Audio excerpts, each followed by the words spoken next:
Ya, Bapak lanjutkan ya bagian kedua ya sama ya, cuma Bapak dipotong aja ada halangannya, ada gangguan. Oke, baiklah Bapak teruskan lagi tentang Al-Asy'ari ya. Atas pengaruh Al-Ghazali, ajaran Al-Asy'ari yang serupa meluas di kalangan Islam Ahlus Sunnah wal Jamaah. Aliran Al-Asy'ari sungguh pun muncul di waktu aliran Mu'tazilah sedang dalam keadaan jatuh, tidak cepat meluas di dunia Islam, bahkan pemuka-pemukanya pernah mengalami tindasan dari pihak penguasa-penguasa Islam. Setelah dijatuhkan oleh Al-Mutawakkil di tahun 848, kaum Mu'tazilah mendapat kesempatan untuk naik kembali di zaman berkuasanya dinasti Buwaihi di Baghdad. Ahmad bin Buwaihi, kepala dinas yang beraliran Syiah, menyerang dan menguasai Baghdad di tahun 945. Dinasti Buwaihi berkuasa di ibu kota Bani Abbas sini sampai tahun 1055.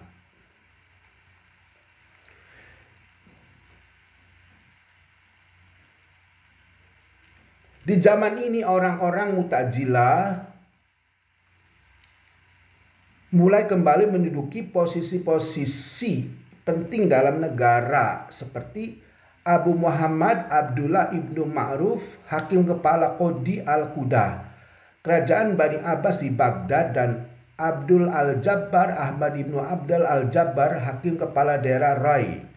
Juga diadakan majelis-majelis besar untuk pengajaran aliran Mu'tazilah.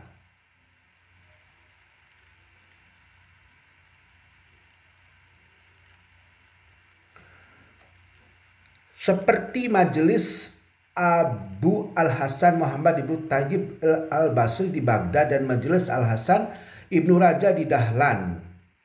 Kalau 100 tahun sebelumnya kaum Mu'tazilah mendapat sogokan kuat dari Khalifah al-Ma'mun, maka kali ini sogokan yang demikian mereka peroleh dari Al-Sahib Ibnu Abbad tahun 1977 sampai 995 Masehi, Perdana Menteri dari Sultan Fakhr al-Daulah.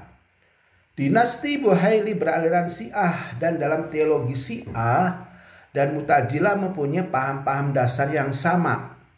Ini dapat dilihat dari buku-buku teologi Syiah, umpamanya buku Syarh Bab Al-Hadi Al-Ara dan Anwar Al-Malakul fil Syarh Al-Yaqut oleh Al-Hili. Apa sebabnya kaum Syiah mempunyai paham Mu'tazilah dalam teologi tidak begitu jelas? Di antara argumen-argumen yang dimajukan sesudah kaum Mu'tazilah jatuh dan ahli hadis dan kemudian kaum Al-Asy'ari berpengaruh dalam masyarakat Islam, golongan Mu'tazilah berteman dengan kaum Syiah sebagai golongan yang terutama mementingkan soal politik. Pada waktu itu belum mempunyai ajaran-ajaran teologi. Selain dari itu, golongan Syiah banyak dipengaruhi oleh pemikiran-pemikiran filsafat, dan bagi golongan yang serupa ini teologi yang berdasar pada rasio seperti yang dianjurkan kaum Mu'tazilah lebih sesuai daripada aliran teologi yang banyak bersifat tradisional seperti yang ditimbulkan oleh Al-Asy'ari. Sewaktu dinasti Buwaihi digulingkan oleh Tugril dari dinasti Saljuk di tahun 1055, kedudukan golongan Mu'tazilah belum mengalami perubahan. Tugril mempunyai Perdana Menteri yang beraliran Mu'tazilah, yaitu Abu Nasr Muhammad ibnu Mansur al-Kunduri tahun 416 sampai 456 Hijriah. Atas pengaruhnya kaum Mu'tazilah tetap dalam keadaan baik, dan ahli sunnah sebaliknya mulai mengalami masa kesukaran. Antara golongan Al-Asy'ariyah dan golongan Mu'tazilah timbul permusuhan, dan atas usaha Al-Kunduri, Sultan Tugril mengeluarkan perintah untuk menangkap pemuka-pemuka aliran Al-Asy'ari. Di antara yang ditangkap dan dipenjarakan terdapat Abdul Al-Qasim Al-Bushairi, Imam Al-Haramain, dan pemuka-pemuka lain melarikan diri ke Hijaz. Pemburuan terhadap pemuka-pemuka Al-Asy'ari ini berhenti dengan wafatnya Tugril di tahun 1063 Hijriah. Penggantinya Alp Arslan tahun 1063 sampai 1092 mengangkat Nizam al-Mulk sebagai pengganti Al-Kunduri. Perdana Menteri baru ini adalah penganut aliran Al-Asy'ariyah dan atas usahanya aliran ini cepat berkembang, sedangkan aliran Mu'tazilah mulai mundur kembali. Ia mendirikan sekolah-sekolah yang diberi nama Al-Nizamiyah, di antaranya di Baghdad, di mana Al-Ghazali pernah mengajar. Di sekolah-sekolah ini dan sekolah lain diajarkan teologi Al-Asy'ariyah. Pembesar-pembesar negara juga menganut aliran Asy'ariyah. Dengan demikian, paham-paham Al-Asy'ariyah pun mulai tersebar luas, bukan saja di daerah kekuasaan Saljuk, tetapi juga di dunia Islam lainnya. Di Mesir, aliran ini dibawa oleh seorang yang bernama Ad-Din al-Ayyubi sebagai pengganti dari aliran Syiah yang dibawa oleh kerajaan Fatimi yang berkuasa di Mesir tahun 909 Masehi sampai 1171 Masehi. Ke Maroko dan Andalusia aliran itu disiarkan oleh Muhammad ibnu Tumat, murid dari Al-Ghazali dan yang kemudian mendirikan kerajaan Muwahhid tahun 1130 Masehi sampai 1269 Masehi di Afrika Utara dan Spanyol. Di dunia Islam bagian timur, ajaran itu dibawa oleh Mahmud al-Ghaznawi tahun 999 sampai 1030 Masehi sampai ke India. Kerajaan yang dibentuk dinasti Ghaznawi ini berkuasa di Afghanistan dan Punjab dan meluas sampai ke Irak melalui Persia. Pada waktu itu rakyat biasanya mengikuti mazhab yang dipakai dinasti yang berkuasa. Ini merupakan salah satu faktor penting bagi tersebar luasnya aliran Al-Asy'ariyah di dunia Islam pada waktu itu. Dengan lenyapnya aliran-aliran lain, terutama aliran Mu'tazilah, maka aliran Al-Asy'ariyah tak memperoleh saingan untuk mempengaruhi umat Islam sejak waktu itu hingga sekarang. Pendirian Al-Asy'ari tersebut di atas merupakan tali penghubung antara dua aliran alam pikiran Islam, yaitu aliran lama tekstualis dan aliran baru rasionalis. Akan tetapi sesudah wafatnya Al-Asy'ari, aliran Asy'ariyah mengalami percobaan yang cepat. Pada permulaan berdirinya, kedudukannya hanya sebagai penghubung antara kedua aliran tersebut. Maka pada akhirnya aliran Asy'ariyah lebih condong pada segi akal fikiran semata-mata dan memberinya tempat yang lebih luas daripada nas-nas itu sendiri. Mereka sudah berani mengeluarkan keputusan bahwa akal menjadi dasar nakal nas. Karena dengan akallah kita menerapkan adanya Tuhan, pencipta alam dan yang maha kuasa. Pembatalan akal fikiran dengan nakal nas berarti pembatalan dasar pokok dengan cabangnya yang berakibat pula pembatalan pokok dan cabangnya sama sekali. Karena sikap tersebut maka ahli sunnah tidak dapat menerimanya, bahkan memusuhinya sebab dianggap sesat bid'ah. Kegiatan mereka sesudah adanya permusuhan ini menjadi berkurang sehingga datang Nizamul Mulk wafat 485 Hijriah sampai lahir tahun 485 Hijriah dan wafat tahun 1092 Masehi. Seorang menteri Saljuk yang mendirikan dua sekolah terkenal dengan namanya yaitu Nizamiyah di Nizabur dan Baghdad, di mana hanya aliran Al-Asy'ariyah saja yang boleh diajarkan. Sejak itu aliran Asy'ariyah menjadi aliran resmi negara dan golongan Asy'ariyah menjadi golongan Ahlus Sunnah. Nah, sekarang sudah bagian B perkembangan. Nah, langsung kita beralih kepada tokoh-tokohnya ya. Tokoh-tokoh Al-Asy'ariyah itu siapa aja? Nah, baiklah. Salah satu unsur utama kemajuan aliran Asy'ariyah ialah karena banyak di antara pengikut-pengikutnya orang-orang yang terkemuka yang mengkonstruksikan ajaran-ajarannya atas dasar filsafat metafisika antara lain Al-Baqillani, Al-Juwaini, Al-Ghazali, dan Al-Sanusi. Pertama, Al-Baqillani lahir tahun 403 Hijriah sampai 1013 Masehi.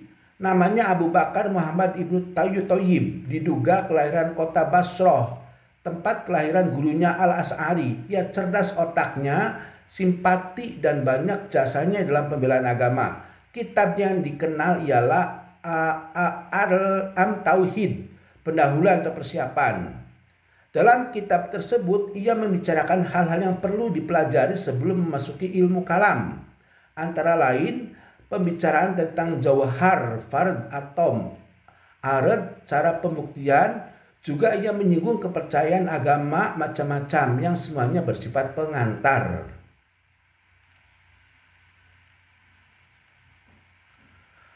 Al-Baqillani mengambil teori atom yang telah dibicarakan aliran Mu'tazilah dan dijadikan dasar penetapan adanya kekuasaan Tuhan yang tidak terbatas. Alam ini baginya tidak lain hanyalah kumpulan jauhar, benda tunggal, yaitu bagian yang tidak dapat dibagi-bagi lagi, tetapi benda-benda tunggal tersebut tidak terdapat dalam wujud kecuali sesudah dibubuhi arad, jisim, yaitu benda tersusun, terjadi dari gabungan benda-benda tunggal jauhar tersebut. Jauhar adalah sesuatu yang mungkin bisa wujud dan tidak bisa wujud, seperti halnya arad dan jisim. Kesemuanya dijadikan Tuhan atau diciptakan. Penciptaan ini terus-menerus ada karena jauhar, arad, dan jisim tidak mungkin terdapat lebih dari satu waktu detik. Kalau Tuhan berhenti, tidak menciptakan lagi, maka semua yang ada ini akan musnah. Menurut Al-Baqillani, tiap-tiap arad mempunyai lawan arad pula. Misalnya hidup lawannya mati, baik lawannya buruk, panas lawannya dingin, dan seterusnya. Dua arad yang berlawanan tidak mungkin berkumpul pada sesuatu benda dari satu segi dan tidak pada satu waktu atau bersamaan waktu. Meskipun terjadi pergantian, arad yang berlawan tersebut pada suatu benda. Akibat penting dari pendapat tersebut ialah bahwa dalam alam ini tidak ada hukum yang pasti, sebagaimana yang dikatakan aliran Mu'tazilah. Karena penggabungan atom dan penggantian arad tidak terjadi karena sendirinya, karena tabiatnya, tetapi karena kehendak Tuhan semata-mata. Kalau Tuhan menghendaki percobaan hukum yang kelihatannya menguasai jalannya alam, bisa berubah dengan menggantikan apa yang biasanya ada dan meletakkan arad yang baru sebagai ganti arad yang tidak ada. Di sini terdapat mukjizat.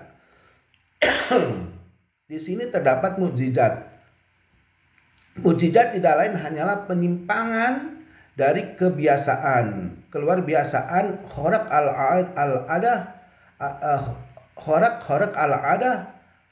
al-ada. Jadi hukum kausalis sebab musabab tidak ada.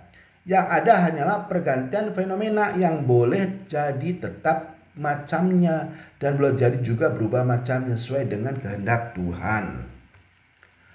Pengingkaran hukum kausalitas ini kemudian menjadi dasar utama aliran Al-Asy'ariyah, sehingga aliran ini tidak segan-segan menuduh orang yang menganut hukum kausalitas dan menghubungkan kekuatan bekerja atau mewujudkan kepada sebab-sebab lahir seperti pendirian filosof-filosof dan mentalis telah menjadi kafir.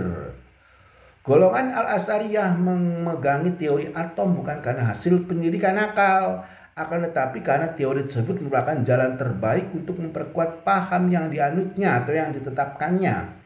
Keadaan inilah yang menyebabkan Ibnu Rushd menyangkal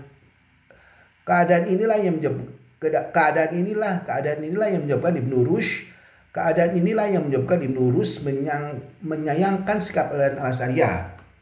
Itulah antara lain pengantar yang telah dibicarakan Al-Baqillani. Akan tetapi sangat disayangkan Al-Baqillani mengharuskan orang lain mengikuti pendiriannya, sebab pengantar tersebut tidaklah dimuat dalam Al-Quran maupun hadis. Sedang penyelidikan akal dapat berbeda-beda menurut perbedaan orangnya. Tokoh yang kedua adalah Al-Juwaini yang lahir tahun 419 Hijriah sampai 478 Hijriah atau 1028 Masehi sampai 1085 Masehi. Namanya Abu Ala Al-Ma'li Ibnu Abdillah, dilahirkan di Nisabur, kemudian pergi ke kota Mu'askar dan akhirnya sampai di kota Baghdad. Ia mengikuti jejak Al-Baqilani dan Al-Asari dalam menjunjung setinggi-tingginya kekuatan akal pikiran. Suatu hal yang menyebabkan kemarahan ahli-ahli hadis. Akhirnya dia sendiri terpaksa meninggalkan Baghdad menuju Hizaz.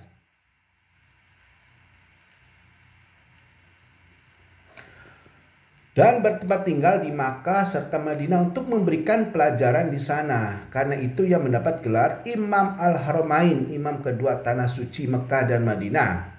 Setelah Nizabul Mulk memegang pemerintahan dan mendirikan sekolah Nizamiyah di Nizabur, Al-Juwaini diminta kembali ke negerinya untuk memberikan pelajaran di sana. Al-Juwaini bekerja dalam lapangan usul fikih dan ilmu kalam.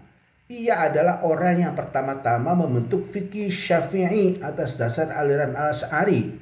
Sebagaimana yang ditulis dalam kitabnya Al-Irsyad, berisi pokok-pokok kepercayaan. Dalam kitab tersebut, pertama-tama ia menandaskan bahwa kewajiban pertama seorang muslim dewasa ialah mengadakan penyelidikan yang biasa atau yang bisa membawa kepada kepercayaan bahwa alam ini adalah baru, dulunya tidak ada, dan kalau baru tentu ada yang mengadakannya. Itulah dia Tuhan. Al-Juwaini mengemukakan alasan-alasan wajibnya penyelidikan tersebut, akan tetapi ia menentang golongan Mu'tazilah yang mengatakan bahwa penyelidikan itu adalah suatu kewajiban akal. Baginya kewajiban tersebut sudah disepakati umat seluruhnya, dan apa yang diwajibkan umat hukumnya sama dengan yang datang dari syara sendiri.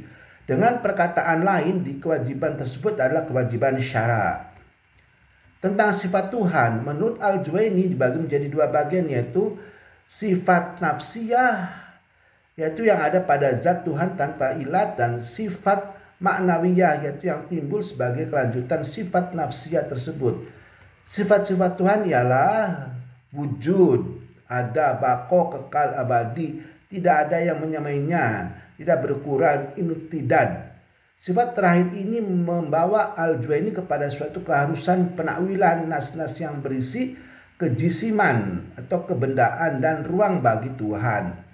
Sifat-sifat Tuhan yang tidak dapat disaksikan tidak bisa diketahui kecuali dengan melalui alam yang dapat kita saksikan. Ia mengemukakan 4 soal yang dapat berlaku pada kedua alam tersebut, yaitu pertama, pertalian ilat dengan ma'lul, seperti pengetahuan ilmu menjadi ilat seseorang mengetahui. Pertalian syarat dengan masyrut, seperti hidup menjadi syarat seseorang tahu.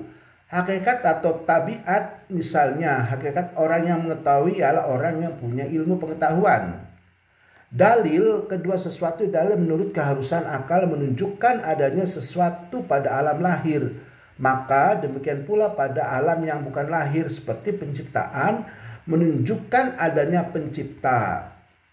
Dengan demikian maka Al-Juwaini telah membuktikan wujud Tuhan dengan wujudnya makhluk. Dari apa yang disebutkan di atas, kita mengetahui bahwa semua persoalan yang bertalian dengan kepercayaan telah dipecahkan dan diuraikan atas dalil akal pikiran dan dalil nakli pula.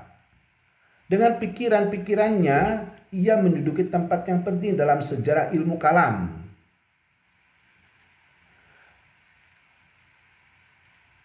Di samping kedudukannya sebagai guru Al-Ghazali, tokoh aliran Asy'ari yang cemerlang namanya. Ketiga, Al-Ghazali tokoh ketiga yaitu Al-Ghazali tahun lahirnya 450 Hijriah sampai 505 Hijriah. Nama lengkapnya Abu Hamid Muhammad Ibnu Muhammad. Nama lengkapnya Abu Hamid Muhammad Ibnu Muhammad Al-Ghazali. Dilahirkan di kota Tus, kota di negeri Khurasan. Gurunya antara lain Al-Juwaini. Jabatan yang pernah dipegangnya adalah mengajar di sekolah Nizamiyah Baghdad. Al-Ghazali seorang ahli fikir Islam terkenal dan yang paling banyak pengaruhnya. Kegiatan ilmiahnya meliputi berbagai lapangan antara lain logika, jadal, ilmu berdebat, fikih dan usulnya, ilmu kalam, filsafat dan tasawuf. Kitab-kitab yang dikarangnya banyak sekali berbahasa Arab dan Persia. Hidupnya tidak mengalami ketenangan batin karena semua jalan yang ditempuhnya untuk mencari kebenaran Tuhan tidak ada yang memuaskan baginya, dan akhirnya ia sempat kepada tasawuf sebagai satu-satunya jalan mencari dan mengabdikan diri pada Tuhan. Karena banyak kontradiktif dalam pikiran-pikirannya, maka sukar menentukan pendirian yang sebenarnya.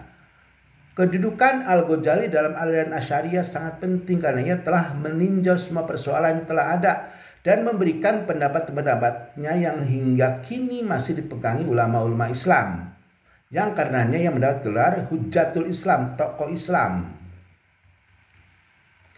Beberapa kitabnya berisi pernyataan tidak simpatik terhadap ilmu kalam. Ia mengatakan bahwa pembicaraan para mutakallimin didasarkan atas alasan asalnya datangnya dari lawannya atau diambil dari nas Quran dan hadis-hadis semata-mata. Ilmu kalam tidak lain sifatnya sebagai obat yang meskipun berguna untuk sesuatu yang menyakiti, untuk sesuatu penyakit, namun belum tentu berguna bagi penyakit lainnya, malah dapat berbahaya.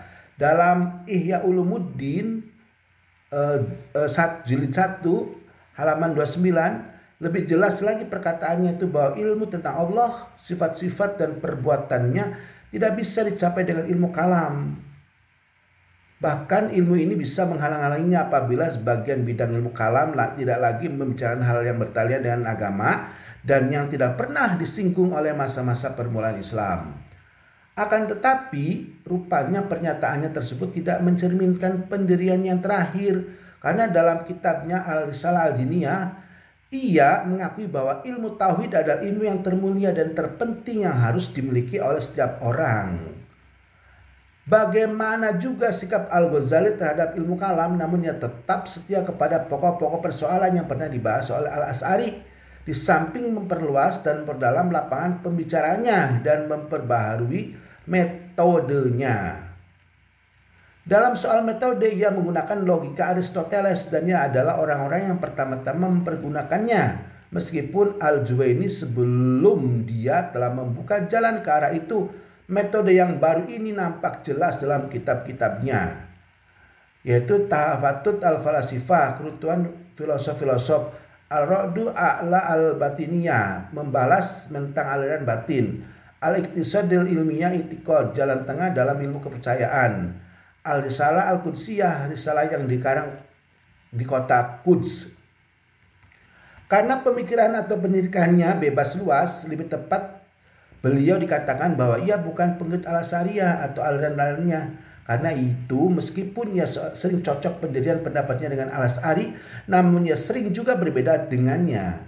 Ia mencela keras taklid buta dan akses kefanatikannya yang sering menimbulkan tuduhan telah menjadi kafir terhadap orang lain yang berbeda pendirian. Sikap Al-Ghazali ini dikemukakan dalam kitabnya Faisal Al-Tafriqah Baina Al-Islam wa Ala Al-Zanduqah, wasiat pemisah antara Islam dan aliran tak berketuhanan. Karena sikapnya itu, pengikut aliran Asy'ariyah sering menuduhnya keluar dari agama. Nah, sekarang tokoh Al-Asy'ari yang keempat yaitu Al-Sanusi.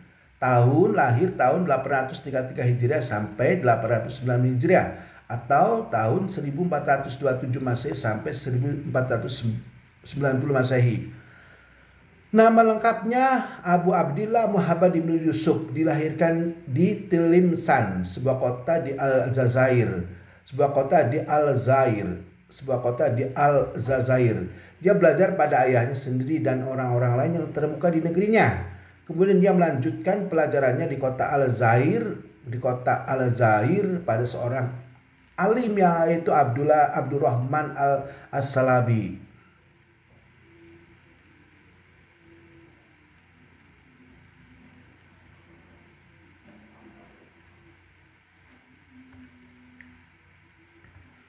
Ulama menganggap dia sebagai pembangun Islam karena jasa dan karyanya yang banyak dalam lapangan kepercayaan atau akoidan ketuhanan, yaitu ilmu tauhid.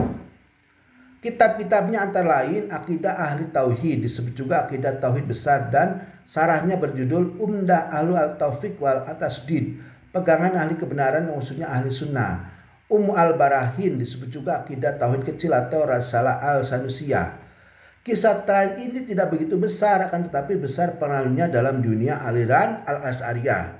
Sehingga banyak yang memberikan ulasan kitab tersebut ialah adanya perkembangan pembagian sifat-sifat Tuhan, rasul-rasulnya kepada jumlah tertentu, dan membaginya kepada wajib, mustahil, dan jaiz. Karena kepraktisannya, maka di Indonesia sangat digemari, sehingga aliran Asy'ariyah atau Al-Sunnah yang ada di negeri ini ialah yang cocok atau yang bercorak Sanusiyah. Ya, jadi kita bisa melihat bahwa Al-Asy'ari ini adalah aliran yang menentang Mu'tazilah. Tokoh-tokohnya itu dia adalah ada dari Mu'tazilah, bahkan dari yang lainnya, tetapi corak berpikirnya berbeda dengan Mu'tazilah, maka mendirikan aliran Asy'ari ini ya. Jadi kita bisa lihat yang kelihatan menonjol itu ada Al-Ghazali ya. Al-Ghazali, lalu Al-Asy-Syafi'iyah, tapi yang paling sekali ada Al-Ghazali yang biasa kita kenal dengan cara tasawufnya, atau karangan Al-Ghazali Ihya Ulumuddin ya, atau Ta'limut Ta'lim ya, banyak sekali karya-karyanya ya. Nah, semuanya ini adalah tokoh-tokoh Al-Asy'ari yang dikatakan Al-Asy'ari itu sebagai tokoh tradisional ya. Tokoh tradisional, sedangkan yang rasional adalah Mu'tazilah. Sehingga adik-adik mahasiswa bisa memetakan bahwa di dalam ilmu kalam itu sebenarnya tadi aliran-aliran itu karena apa? Kadar pemahamannya terhadap Al-Quran dan lingkungan serta latar belakang ilmu atau pendidikan yang ia peroleh, sehingga bisa memunculkan pendapat-pendapat baru. Nah, kalau pendapat baru ini berbeda dengan sebelumnya, maka muncul aliran-aliran baru gitu ya. Jadi mudah-mudahan adik-adik bisa memahami bahwa aliran Asy'ari ini adalah kontradiksi dengan aliran Mu'tazilah. Nah, aliran Asy'ari ini dikenal di Indonesia dengan Ahlussunnah wal Jamaah tuh ya. Jadi kalau kalian tidak paham tentang sejarah namanya Ahlussunnah wal Jamaah, seolah-olah Ahlussunnah wal Jamaah itu berdiri sendiri ya. Tapi itu ada sejarahnya, yaitu Al-Asy'ari itu dikenal dengan aliran Mu'tazilah ya. Demikian saja uraian ini. Mudah-mudahan adik-adik bisa mengambil hikmahnya pada perkuliahan ilmu kalam ini. Sebagai kata akhir, Bapak akhiri dengan ucapan wabillahi taufiq wal hidayah. Wassalamualaikum warahmatullahi wabarakatuh.